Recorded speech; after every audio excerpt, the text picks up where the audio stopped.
Benoît Magimel a accordé un long entretien dans les colonnes de Vanity Fair et s'est confié sur sa longue et prolifique carrière.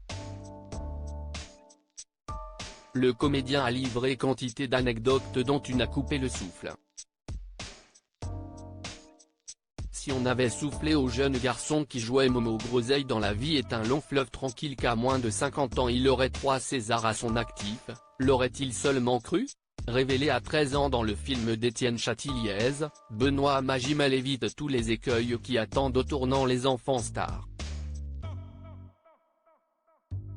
Il tourne peu mais choisit bien, apparaît avec Virginie Ledoyen dans La fille seule du réalisateur Benoît Jacquot avant de tourner en 1996 dans Les voleurs d'André Téchiné aux côtés de Catherine Deneuve et Daniel Auteuil. Un rôle qui lui vaudra une nomination au César. Olivier Dahan, Florent Emilio Siri, Xavier Beauvois, Michael Haneke, Claude Chabrol, Frédéric Chenedorfé ou Guillaume Canet jalonnent son parcours de comédien, mais si est Emmanuel Berco qui lui offre en 2016 puis en 2023 les rôles qui lui permettent d'obtenir la statuette pour le meilleur second rôle masculin dans La tête haute puis celle de meilleur acteur dans Le bouleversant de son vivant. Benoît Magimel ou l'expérimentation au service du jeu dans les colonnes de Vanity Fair ce 24 janvier, le comédien s'est livré sans phare sur son adolescence où il a été quelques heures le baby-sitter de Lulu, le fils de Serge Gainsbourg, ou sur sa carrière qui aurait pu être américaine, s'il s'était exilé. Il confesse ainsi avoir passé le casting pour incarner l'agent britannique le plus connu de la planète. J'ai fait 2 fois des essais pour James Bond.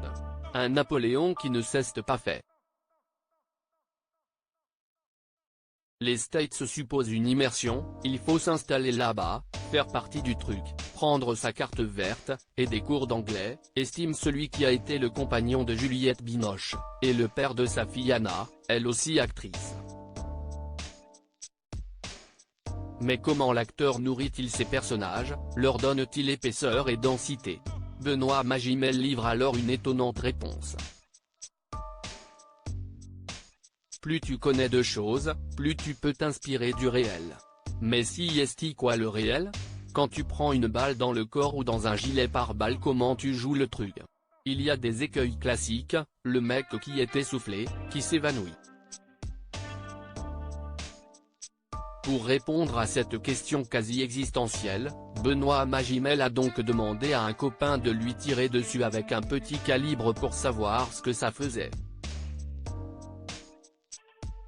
Verdict ? Ça fait très mal même avec un gilet. Ça te coupe le souffle mais surtout ça te fait un hématome énorme. L'acteur studio n'a qu'à bien se tenir.